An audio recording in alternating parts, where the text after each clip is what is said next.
Hello everyone, my name is Rachel and welcome back to my channel.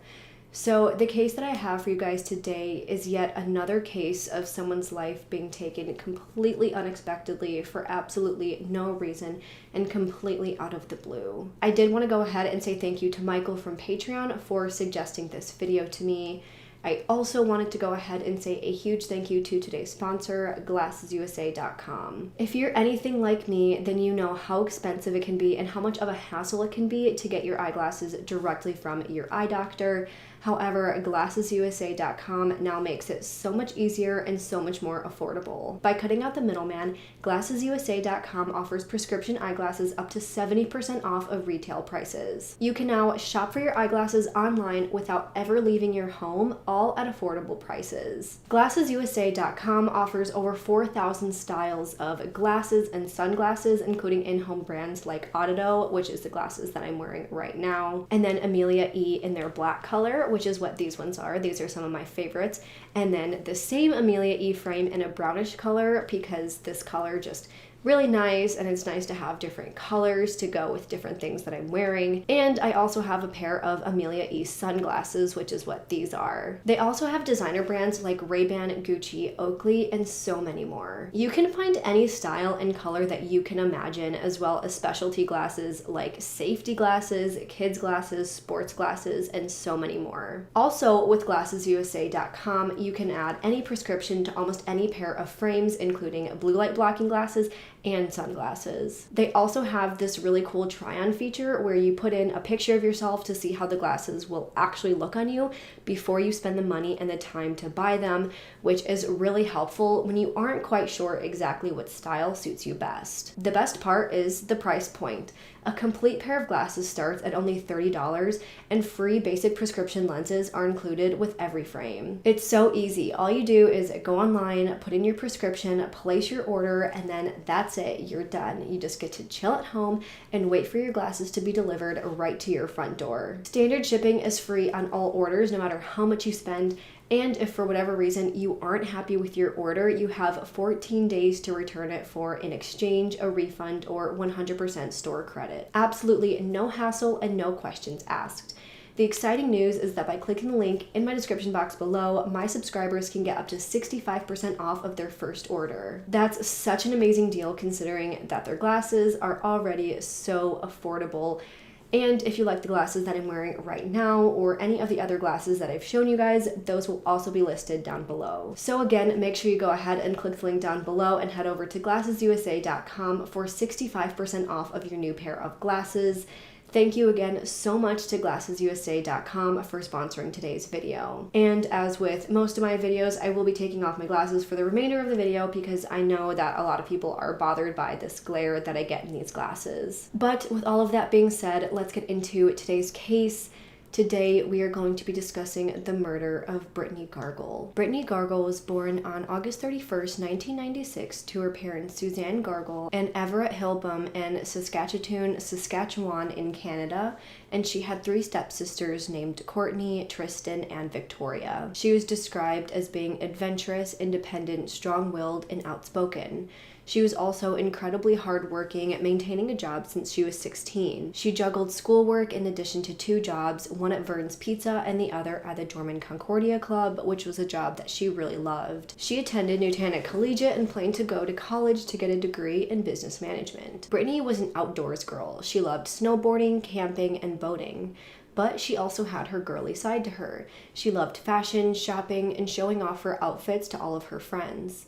She was a very popular girl and had a ton of friends, and she absolutely loved her family and spent as much time with them as she possibly could. One of her closest friends was named Cheyenne Rose Antoine. Now, Cheyenne seemed to have a pretty rough time growing up. So both of Cheyenne's parents went to the residential schools in Canada, which were historically known for being incredibly abusive towards the children who attended them, before being shut down in 1998. These schools were built with the idea of taking Indigenous children away from their families and then put them in Christian boarding schools so that they could assimilate to Canadian culture. Over 150,000 children are thought to have attended these schools. Some records say that they were abused so badly that they have estimates between 3,200 and 30,000 school-related deaths. These estimates are so wide because these schools worked very hard to try and cover up these deaths. This is just a very short summary of these schools, but the people who attended these schools are subject to generational turmoil and trauma caused by attending these schools. Because of Cheyenne's parents attending these schools, they struggled with addiction when they were pretty young. This resulted in Cheyenne being put into foster care when she was just 2 years old, and she stayed in the system until she was 18 years old. Over her time of being in the foster care system, she was reportedly sexually and physically abused numerous times. She really did try to put this behind her, though. She refused to talk about the abuse that she had suffered for so many years, and even tried to create a relationship with her mother, but her mother was still using drugs. When Cheyenne was 15 years old, her mother passed away. Obviously, this was very devastating and traumatic for Cheyenne, and she didn't really know how to cope with it. She started hanging out with a very bad crowd and started using meth to cope with her issues. When she met Brittney and she started hanging out with her, she was in the worst depths of her substance use. So on March 25th of 2015, Brittney and her friend Cheyenne Rose posted a photo to Brittney's Facebook. Again, the two had been pretty good friends together, and that night they were planning to go out for a night of drinking. But after this photo was posted, we don't know the exact timeline for what led up to the murder. However, we have what Cheyenne initially told police happened that evening. So Cheyenne said that after getting ready that night, the two headed out to Manchester's bar on the corner of 33rd Street and Idlewild Drive. After this, she said that they went to a house party on Avenue 1. Then they ended up going to the Colonial Pub and Grill on 8th Street at around 4 a.m. Cheyenne said that Brittney asked an unknown man to borrow his lighter before inviting him to hang out with them. After this, Cheyenne said that she separated from Brittney and got dropped off at a senior living facility called The Lighthouse in downtown Saskatchewan to visit her uncle. After this, Cheyenne said that Brittney left to go hang out with this unknown man, and after this, she didn't see her again. Later that evening, Cheyenne posted to Brittney's Facebook wall saying, "Where are you, Brittney? I haven't heard from you. I hope you make it home safe. I need my phone. Love ya." But then a horrific discovery was made. Police received a 911 call regarding the body of a young woman being found on a rural road called Valley Road near Cedar Villa Estates. The caller said that the woman appeared to be lifeless and she was cold to the touch. She was found to be wearing no shoes and she was lying on her back. Police arrived and found the body of a woman who had clear signs of being strangled. But police didn't know who this body belonged to or what had happened. All they really had was a timeline given to them by witnesses, and based off of what they said, police believe that her body must have been placed there sometime between 5:20 a.m. and 5:40 a.m. on the morning of March 25th. All they could do was release this woman's distinctive tattoos to the public to get help in identifying her. She had 2 star tattoos on her left hand and a lion on her shoulder. They also found a belt laying near her body, so they released an image of this to try and get people thinking. Shortly after this, police received a call from someone at the Lighthouse saying that there was a woman there who had information about Brittney, who was the body that was found on the road. The person in this phone call was Cheyenne. Cheyenne told police the story of what had happened that night, saying the timeline that we discussed earlier, before she said she went to the Lighthouse to go visit her uncle. She was still with him at the Lighthouse, so she handed the phone to her uncle so that he could back up her story to police and tell them that she was in fact at the Lighthouse that night and nothing else out of the ordinary happened. And everything the uncle was saying matched up exactly with what Cheyenne told them. However, police quickly realized that Cheyenne may be hiding more than they initially thought. When they went to check security video at the Colonial Pub and Grill, there was no sign of Brittney, Cheyenne, or Brittney's white Cavalier that they drove that night. They also checked surveillance video from the Lighthouse, and this showed that Cheyenne and her uncle had never met up that night. So clearly, she was hiding something from investigators that she did not want them to know about. So police went ahead and talked to the uncle, and they told him that they checked the surveillance video and it did not match up with what he was saying.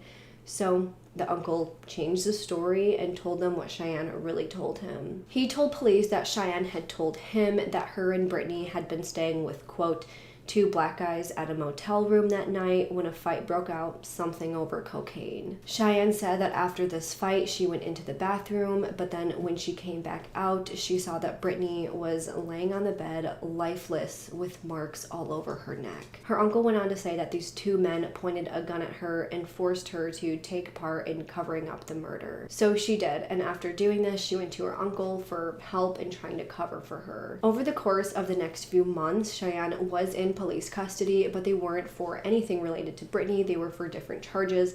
But while she was there, police took that as an opportunity to interview her. But police say that she was completely uncooperative and would not talk to them about Brittney's death whatsoever. Then, 6 months after Brittney's death, Cheyenne had commented on a photo that the 2 posted together to share her condolences. She wrote, quote, "Aw, I miss you so much, Bert. Wish heaven had visiting hours so I could come see you, but I'm so glad you came and visited me in my dream last night.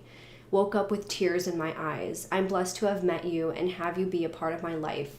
Still can't believe those last 2 days were going to be the last 2 days I got to be able to hug you, talk to you, and laugh with you. I will cherish and hold all our good memories we've had over the years since grade 9 until we meet again. Looking forward to the day I see you again. Say hello to my mommy up there for me. That dream felt so damn real, and you were all bubbly and happy like you always were. I love you so much, Brittney Jane. I miss you so much. You were way too young to go, gone but never forgotten. You were truly an angel on earth, but I guess God needed you up there. You always believed in me, and I will make you proud, my girl. Rest in paradise, angel." However, a few weeks after this, Brittney's family went to police with a story that they had heard from a witness. According to Brittney's family, Cheyenne had come to this woman's house at around 4 to 5 a.m. on the night that Brittney and her had gone out and the night before Brittney's body was found. And at that point, she was drunk and she was absolutely hysterical. She was crying and freaking out, and Cheyenne had apparently told this witness that she had just hit her friend with an object and then choked her during an argument, and she said that her friend was not waking up. The woman said that she looked outside past Cheyenne and saw that there was another woman who appeared to have been badly beaten. She was inside of the car and was slumped up against the window. That witness was later in contact with Brittney's family and the police, and she said that she told Cheyenne to leave that night, but right after this happened, she was too scared to initially report this to police. Over the course of the next 2 years, police continued to investigate and follow up on any lead that they found. One huge thing that police noticed was the selfie that Cheyenne and Brittney took just hours before Brittney's murder.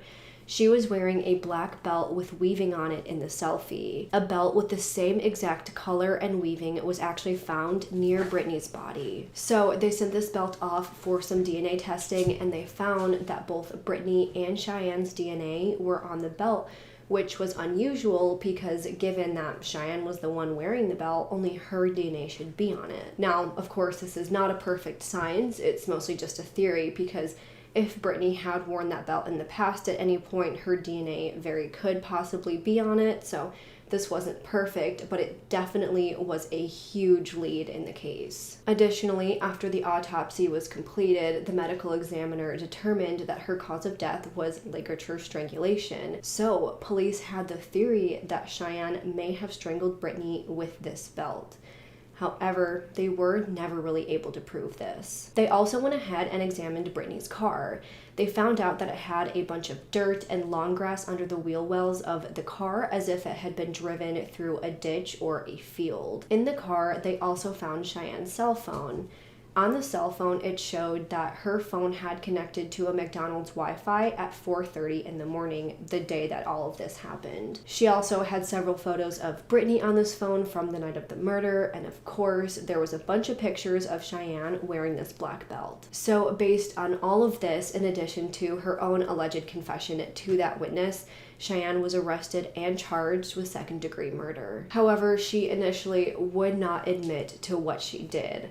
Police said that for the longest time, she was stoic. She showed no emotion, and despite increasing interrogation and increasing pressure from police, she never broke. But eventually, after seeing all of the mounting evidence against her, she did eventually take responsibility for Brittney's death. But she said that she actually does not even remember killing her. So the timeline that she was now giving for what happened that night was that the two were using various drugs such as marijuana and alcohol that night at a house party. But she says that after leaving the house party, she does not remember much. She remembers being in that McDonald's parking lot, which we know that she was because she was connected to their Wi-Fi at around 4:30 a.m. She said that she remembered Brittney getting upset and frustrated with Cheyenne for whatever reason, then taking away her phone. Cheyenne said that after this, she does not remember anything. Cheyenne's defense points to her history of abuse while growing up, as well as her severe drug use, for reasons that she may have snapped during an argument and hurt her friend. The defense said that they truly believe that she does have these memory gaps and that she genuinely does not remember the murder. They said that it was a combination of drug intoxication as well as shock that led her to not remembering any of this. Police said that they were able to use this Facebook post of Cheyenne asking Brittney where she was, in addition to this picture of Cheyenne wearing that black belt the night that they went out. They used this to sort of establish a timeline, even though Cheyenne said that she couldn't remember anything. So even though Cheyenne was initially charged with second-degree murder, she instead pled guilty to charges of manslaughter. She did take responsibility for Brittney's death, but continues to say that she does not remember the act of strangulation itself. As for the charges of manslaughter instead of second-degree murder, because that seems to kind of make sense in this case, that, she got angry and lashed out and killed her.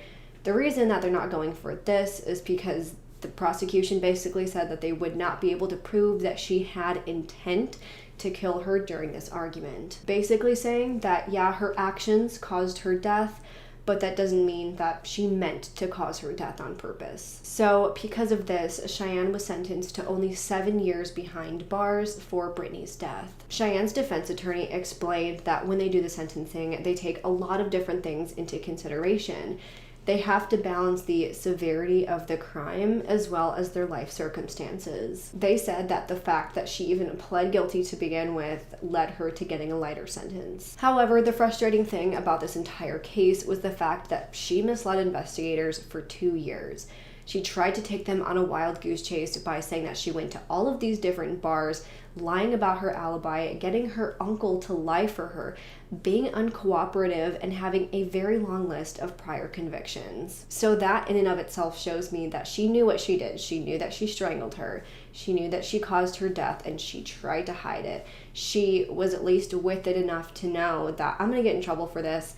I don't want to get in trouble for this. I killed someone and I need someone else to cover for me now. But even though she had been uncooperative and stoic and emotionless for 2 years, at her trial and hearing, she said that she felt horrible for what she did, and she said that she wishes it never happened. She didn't give her own statement, but through her lawyer, she said, quote, "I will never forgive myself. Nothing I say or do will ever bring her back. I'm very, very sorry. It shouldn't have ever happened." Her lawyer added, quote, "I think it was very evident for anyone who is in the courtroom that she feels immense regret and remorse for what has happened.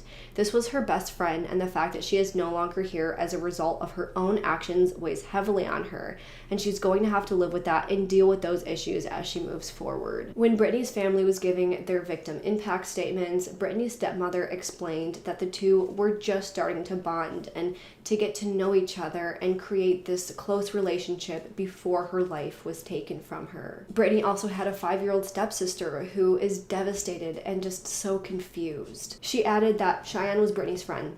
Brittney trusted her, and she questioned why Cheyenne couldn't just take her to the hospital after this happened, call 911, do something. Instead, she just left her on the street to die and did nothing about it. Either way, the judge said that Cheyenne will be a part of a prison program that will help her deal with her issues and her demons. The judge said, quote, "Miss Antoine, I sincerely hope that while you are in custody, you will take the time to address some of your personal issues, as painful as they may be. Honor your friend by becoming a positive, productive, law-abiding member of the community. You owe it to her to persevere." So that is pretty much where the case lies. This was yet another case that was really sensationalized just because they took a selfie before the murder. Brittney's family was really shocked and horrified when they read headlines that said, "The Facebook selfie killer," when in reality, Brittney was killed by her best friend for no reason. And to this day, Cheyenne says that she does not remember anything and she's never given a reason or a motive for all of this. This case is very similar to a couple of cases that we've covered in the past few weeks. Alexa Cannon, who was murdered by her best friend for absolutely no reason, and Alexis Crawford, who was killed by her roommate over pretty stupid and unreasonable reasons. To this day, we have absolutely no idea why Cheyenne killed her friend. It's just so absolutely frustrating for these families to just have to live on with their life with no answers and no reason for these senseless crimes. My heart goes out to Brittney and her family. I think that this case and Alexa's case can tell us that you need to be so very careful when you decide to become involved with drugs. I do have sympathy for what Cheyenne and her parents went through, but at the end of the day, everyone is responsible for their own actions, no matter what they went through in their past. Everyone is responsible for working through their own issues and their own demons. I'm sorry if any of you disagree, but I find it frustrating that somebody can get a lesser sentence for taking somebody else's life just because they had their own tough life. I really want to hear your guys' thoughts on the 7-year sentence because to me it simply is not long enough. She was sentenced in 2017, so she'll be out by 2024, if not sooner. That is 2 years from now. It's scary to know that someone like that can soon be out on the streets. All I can say is that I really hope 7 years is long enough for her to work on herself and figure out how to go on with her life and not take any more lives with her. But that is where I'm going to end today's video, and now I want to hear your guys' thoughts. What do you think her motive was, or do you think this really was an accident of some sort of argument breaking out and going wrong? Let's discuss in the comments. If you liked this video, please make sure to go ahead and leave this video a thumbs up and subscribe to my channel. I put out new true crime and mystery videos every single week. Don't forget to turn the notification bell on so you don't miss out on any of my future videos. Make sure you go ahead to glassesusa.com for 65% off of your first order. Make sure to follow my Twitter and Instagram. Both will be linked down below. And if you have absolutely any case suggestions, please make sure to send those suggestions over to rachelshannoncases@gmail.com. With that, I hope you guys have a great week. Stay safe and stay healthy. And I hope to see you next time. Bye.